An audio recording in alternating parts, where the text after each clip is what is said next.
Do you want to reside in the United States of America along with your family and want your children to attend High School of America free of cost? If yes, then stay with us.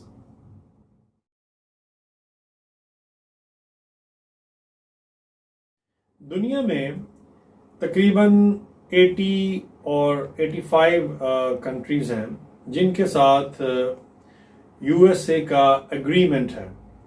वो agreement ये कहता है कि अगर उन countries का कोई भी सिटीज़न यूएसए आकर रहना चाहे और वहाँ पर कारोबार करना चाहे तो आ सकता है, वहाँ रह सकता है, अपनी फैमिली को भी वहाँ बुलवा सकता है। पाकिस्तान के साथ ये एग्रीमेंट 12 फरवरी 1961 को हुआ।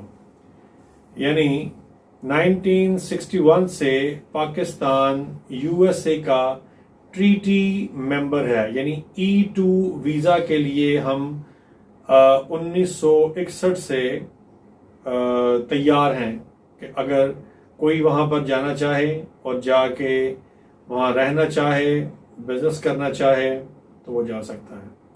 अब इसके लिए क्या शराइत हैं, वो कौन सी कंडीशंस हैं कि आप वहाँ जाकर रह सकते हैं और वहाँ अपनी फैमिली के साथ एक क्वालिटी लाइफ एंजॉय कर सकते हैं।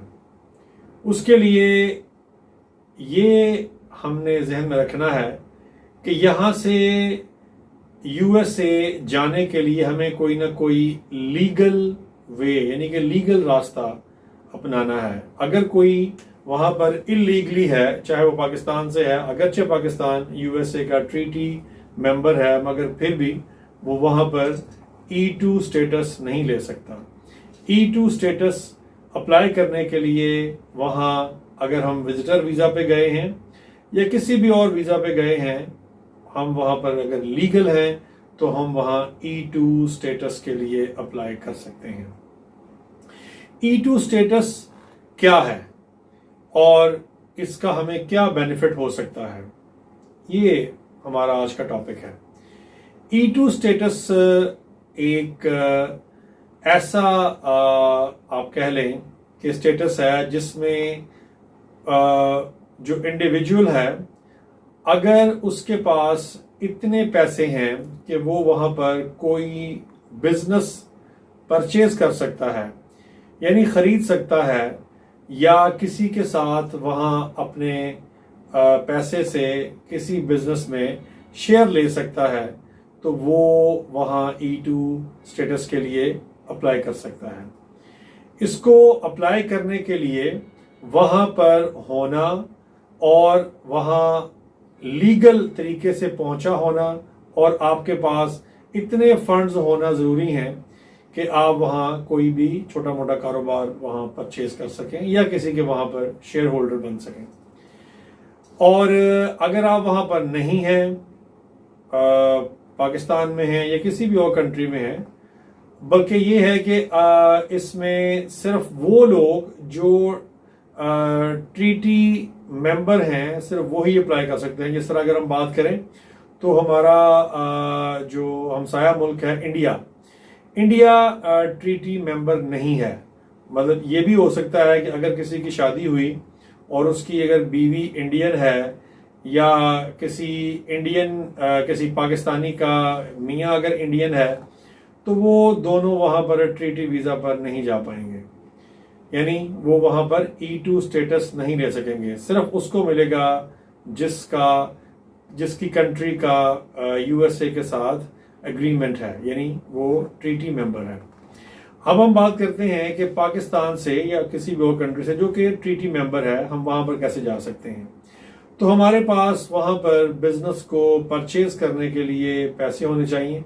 इसके लिए कोई ऐसी कोई फिगर जो है वो डिफाइंड नहीं है। अगर आपको वहाँ पर कोई बिजनेस मिल सकता है जो कि आपको प्रॉफिट दे सकता है तो आप वो खरीद सकते हैं। इसके लिए कम से कम कोई $1 लाख को आप ध्यान में रखें। $1 लाख से वहाँ पर आप कोई बिजनेस ले सकते हैं और फिर वहाँ अपना अकाउंट खुलवा के वो पैसा वहाँ पर ट्रांसफ़र कर सकते हैं और कारोबार परचेज करने के बाद यहाँ से E2 स्टेटस के लिए आप यानी कि E2 वीज़ा के लिए अप्लाई कर सकते हैं। अब ये है कि जो पैसा वहाँ पर जा रहा है वो पैसा प्रॉपर वाइट होना चाहिए, आपके पास उसका प्रॉपर प्रूफ होना चाहिए कि ये पैसा कहाँ से आया। आप USA में रहते हुए अप्लाई कर रहे हैं या पाकिस्तान से अप्लाई कर रहे हैं, आपको उस पैसे का प्रूफ देना बहुत ज़रूरी है। ये पैसा अगर आपको कोई लोन दे देता है, कोई आपको गिफ्ट दे देता है, या आप किसी से वो पैसा अगर उधार ले लेते हैं और वो आपके साथ एक एग्रीमेंट कर लेता है, तो भी ये पैसा वाइट ही कंसिडर किया जाएगा। इसमें फैमिली को वहाँ पर लेके जाया जा सकता है, अगर वो फैमिली आपकी जो ट्रीटी मेंबर कंट्री है वहीं से है तो फैमिली को आप लेके जा सकते हैं।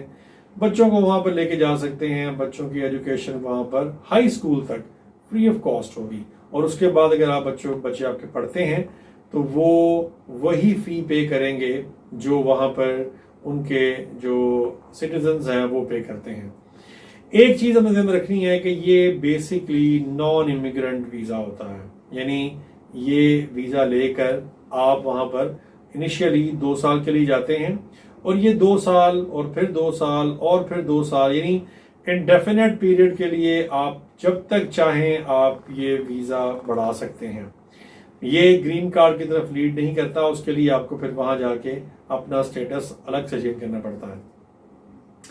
कुछ लोग हैं जो ऐसे ही चाहते हैं कि 2 साल तक ही हमारा जो वीज़ा है ये चलता रहे, क्योंकि इस पर आपको कंडीशन कोई नहीं होती। जिस तरह अब ग्रीन कार्ड ले लिया है तो ग्रीन कार्ड होल्डर जो हैं वो ज़्यादा अरसे के लिए यूनाइटेड स्टेट्स ऑफ अमेरिका से बाहर नहीं रह सकते। वो उनको पूछते हैं जब वो एयरपोर्ट पर जाते हैं, तो अगर आपके पास E2 वीज़ा है तो आपके ऊपर इस तरह की कोई कदर नहीं है, आप जब तक चाहें। अगर आपका कारोबार ही इस तरह का है कि आपको बाहर जाना पड़ता है, तो आप अगर बाहर रहते भी हैं, आपका वहाँ पर कारोबार चल रहा है, तो वो आमतौर पर आपसे इस तरह के सवाल नहीं करते। Thank you very much. I hope you like the video.